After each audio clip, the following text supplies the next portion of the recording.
ननंद रानी, मैं अपनी पति की पसंद हूँ। शांति सदन में बड़े जोरों शोर से छोटी बहू रचना के आगमन की तैयारी हो रही थी।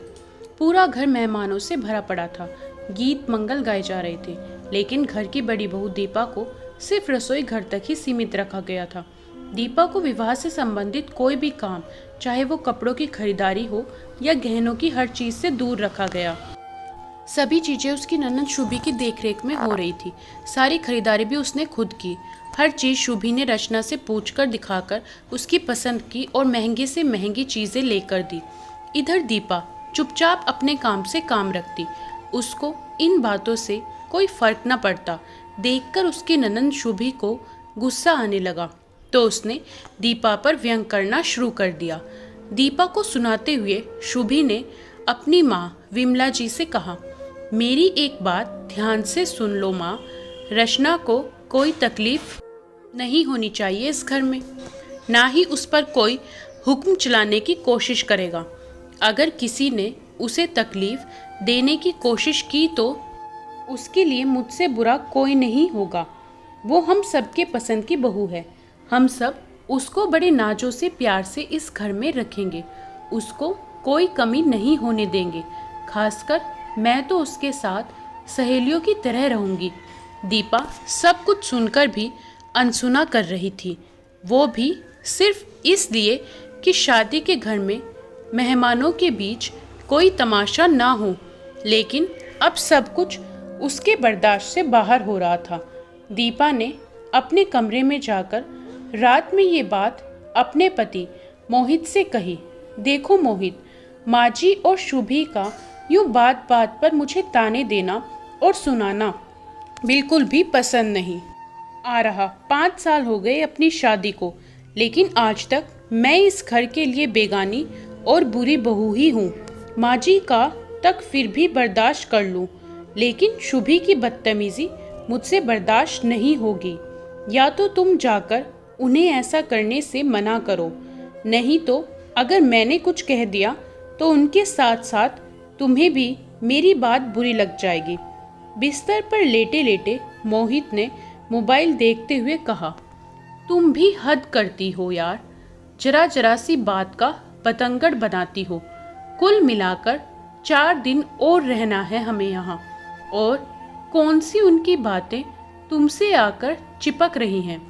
वैसे भी समझदार लोग ऐसे मामलों में अक्सर चुप रहने की ही सलाह देते हैं। वैसे भी तुम इस घर की बड़ी बहू हो और बड़े पर ही परिवार जोड़कर रखने की जिम्मेदारी होती है। इसलिए तुम्हारी जिम्मेदारी बनती है कि परिवार की एकता बनाए रखने के लिए तुम चुप ही रहो। आखिर शुभी तुमसे छोटी है, और मान लो कि शुभी की जगह तुम्हारी छोटी बहन होती तो तुम क्या करती? तब भी तुम मुझसे शिकायत करती? नहीं ना, तब तो तुम चुपचाप सुनकर मुस्कुरा देती, ये कहकर कि बच्ची है। क्यों, सही कह रहा हूं ना मैं? तब दीपा ने पलटकर कहा, बिल्कुल गलत कह रहे हो तुम। अगर मेरी छोटी बहन ऐसा व्यवहार करेगी तो सबसे पहले उसे एक जोरदार थप्पड़ लगाऊंगी मैं, और मुझसे भी पहले मेरी माँ उसे थप्पड़ लगाएगी, क्योंकि हमें बड़ों का अपमान करना नहीं सिखाया गया। फिर चाहे वो कोई भी हो, माँ, भाभी या बहन, सम्मान पर सबका समान अधिकार है। दीपा की बात सुनते मोहित चुपचाप मोबाइल रखकर बिना कुछ बोले करवट लेकर सो गया। लेकिन दीपा ने तय कर लिया कि अब अगर वो चुपचाप रह गई तो उसे आजीवन अपमान बर्दाश्त करना होगा। इसलिए अब वो चुपचाप अपना अपमान बर्दाश्त नहीं करेगी। दीपा और मोहित की लव मैरिज हुई थी। दोनों एक ही कंपनी में काम करते थे। मोहित के परिवार ने कभी भी परोक्ष रूप से इस विवाह का विरोध तो नहीं किया, लेकिन दीपा की लाख कोशिशों के बाद भी मोहित के परिवार ने कभी दीपा को अपनी बहू भी नहीं स्वीकार किया। उसके हर अच्छे काम में हमेशा कमी और खोट ही निकाली गई। अगले दिन रचना के आने के बाद उसके मुंह दिखाई की रस्म चल रही थी। जो भी उसका घूंघट उठाता उसकी खूबसूरती की तारीफ किए बगैर नहीं रह पाता था। रचना रंग रूप से गोरी सुंदर होने के साथ साथ 5 फीट 7 इंच लंबी भी थी। सभी मेहमान उसे देखकर एक ही बात कहते, क्या खूबसूरत बहू आई है, घर में कद काठी, हर चीज में परफेक्ट, किसी फिल्मी मॉडल की तरह। विमला जी की ननद ने बहू की तारीफ में 2-4 बातें और बढ़ा चढ़ाकर कही कि तभी शुभी ने कहा, अरे बुआ, रचना किसी ऐसे वैसे की पसंद थोड़ी ही है। मैंने खुद इस घर की छोटी बहू को पसंद किया है। आप ही बताओ, मेरी पसंद को कोई काट सकता है क्या? आप तो अच्छी तरह जानती हो, मुझे ऐसी वैसी छोटी मोटी चीजें पसंद नहीं आती। शुभी की बात में हाँ मिलाते हुए विमला जी ने कहा, मेरी बेटी की पसंद तो हमेशा से ही 1 नंबर की होती है, इसलिए तो इस बार इसे ही बहू पसंद करने की जिम्मेदारी इसके भाई और मैंने दे रखी थी। तभी तो हमारी छोटी बहू चांद का टुकड़ा है। वहां मौजूद मेहमानों के बीच खामोशी छा गई। सब दीपा की तरफ देखने लगे, क्योंकि सांवली सलोनी दीपा सामान्य कदकाठी की थी और उसे मोहित ने पसंद किया था। लेकिन दीपा अपने व्यवहार कुशलता से सबके दिल में जगह बना लेती। आज दीपा को शुभी का कहना बहुत बुरा लगा। आज उसके मन के साथ साथ उसका आत्मसम्मान भी बहुत आहत हुआ था। तभी दीपा की बुआ सास ने वक्त की नजाकत को देखते हुए कहा, अरे खूबसूरती तो बस कुछ पल की बात होती है, असली खूबसूरती तो व्यवहार में होना चाहिए, जैसा हमारी बड़ी बहू दीपा में है। बड़ी बहू, तू भी कुछ बोल, क्या चुपचाप बड़ी खड़ी सबको देख रही है? देवरानी के मुंह दिखाई की रस्म पूरी तो कर, बता तो देवरानी कैसी है? सभी ने हाँ में हाँ मिलाई और माहौल थोड़ा हल्का हो गया। बुआ सास की बात सुनते दीपा ने अपनी खामोशी तोड़ते हुए कहा, जी बुआ जी। शुभी और विमला जी मुंह टेढ़ा करके घूर घूर कर दीपा की तरफ देखने लगे। दीपा ने रचना का घूंघट उठाया और उसे देखकर कहा, शुभी दी, रचना तो वाकई बहुत सुंदर है। मुझे तो आज पता चला आपकी पसंद इतनी सुंदर है। रचना को देखकर तो कोई भी कहेगा कि आपकी पसंद तो वाकई बहुत अच्छी है। दीपा के मुंह से इतना सुनते शुभी ने घमंड में मुंह बिचकाकर गर्दन दूसरी तरफ घुमा लिया और रचना से कहा, रचना देखो, कुछ लोग खुद सुंदर नहीं, हमारी पसंद के नहीं तो वो तुमसे जलन भी रखेंगे। हो सकता है तुम्हें परेशान करने की कोशिश करे, लेकिन तुम बिल्कुल भी डरना नहीं किसी से, क्योंकि तुम मेरी पसंद हो। तो तुम्हें कोई तकलीफ देने या तुम पर हुक्म चलाने की कोशिश करे तो तुम तुरंत मुझे फोन करना। मुझे ऐसे लोगों का दिमाग ठिकाने लगाने आता है। तब दीपा ने शुभी के पास जाकर सबके बीच में अपनी सास और शुभी को गले लगाकर उनके कान में धीरे से कहा, अभी जो आपने रचना से कहा, चाहूँ तो मैं भी कह कर सकती हूँ। बेशक मैं आप सबकी पसंद की नहीं, लेकिन मुझे इस बात की बहुत खुशी और गर्व दोनों है कि मैं अपने पति की पसंद हूँ और हम दोनों एक दूसरे की पसंद से पूरी तरह से खुश और संतुष्ट हैं। एक गुजारिश भी करूँगी आपसे कि मुझे तो आप दोनों ने कभी झूठे दिखावे में भी अपनी भाभी और इस घर की बहू होने का सम्मान नहीं दिया, लेकिन रचना को अपने कहे अनुसार सारी खुशियाँ और सम्मान ज़रूर दीजिएगा। खासकर माँ जी, आपसे उम्मीद करती हूँ।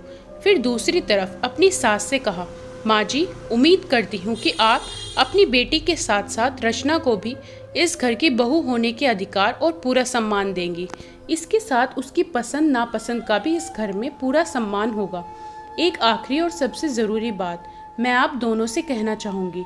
चाहूँ तो ये बात मैं सबके सामने आप दोनों को आपकी ही भाषा में जवाब भी दे सकती हूँ, लेकिन मैं सबके सामने, खास करके रचना के सामने, आप दोनों का कोई तमाशा नहीं बनाना चाहती। इसलिए बेहतर यही होगा कि आप दोनों मुझ पर व्यंग करना बंद करें, वरना अब अगर आप दोनों ने एक भी कटाक्ष मुझ पर किया तो अब मैं चुप नहीं रहूंगी। अब आपकी मर्जी, चुपचाप यूं ही मुस्कुराते हुए खड़े रहिए प्यार से, या व्यंग करके तमाशा बनिए। चलती हूँ। सब दीपा की तरफ देखने लगे, लेकिन आज दीपा ने सबके सामने चुपचाप अपने मन की बात साफ साफ लफ्जों में शुभी और विमला जी के सामने रख दी। शुभी और विमला जी को आज समझ नहीं आ रहा था कि वो कहे भी तो क्या कहे। उनकी हालत देखने लायक थी। ना चाहते हुए भी उन्हें अपनी इज्जत बचाने के लिए मुस्कुराना पड़ रहा था। वो लोग चुपचाप गुस्से में घूरते हुए दीपा को जाता हुआ देखती रह गई। दीपा जानती थी इतनी आसानी ये तो बात खत्म नहीं होने वाली, लेकिन इस बार अपने आत्मसम्मान से समझौता न करने का दीपा ने दृढ़ निश्चय कर लिया था।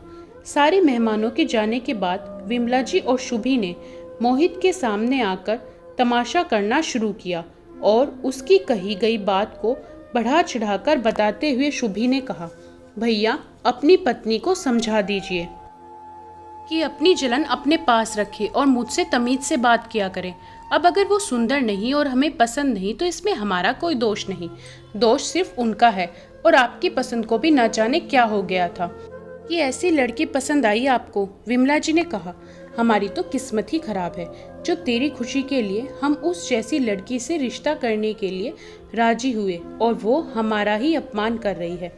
मोहित, एक बात कान खोलकर तू सुन ले, मैं अपनी बेटी का अपमान कतई बर्दाश्त नहीं करूंगी। लेकिन आज मोहित ने पहली बार दीपा के पक्ष में शुभी से सिर्फ दो टूक कहा। शुभी, किसी से सम्मान पाने के लिए हमें पहले सम्मान देना पड़ता है और दीपा तो तुम्हारी बड़ी भाभी है और उसे मैंने पसंद किया है, ठीक उसी तरह जैसे तुम्हारे लिए राहुल जी शुभी के पति जी को तुम्हारे लिए पसंद। मोहित की बात सुनते ही शुभी के चेहरे का रंग ही उड़ गया। उसे कोई जवाब समझ नहीं आ रहा था, लेकिन आज पहली बार दो टूक कहकर मोहित वहां से चला गया और दरवाजे के पीछे खड़ी होकर सारी बात सुनती दीपा को आज खुशी हुई कि कम से कम मोहित ने तो उसका साथ दिया। मोहित के चले जाने के बाद दरवाजे के पीछे खड़ी दीपा उन लोगों के सामने आ गई, जिसे देखकर शुभी और विमला जी गुस्से में उसको घूरते हुए वहां से निकल गए। दोस्तों, आपको ये कहानी कैसी लगी हमें कमेंट में बताएं। वीडियो को लाइक करें, शेयर करें और हमारे चैनल को सब्सक्राइब करना ना भूलें।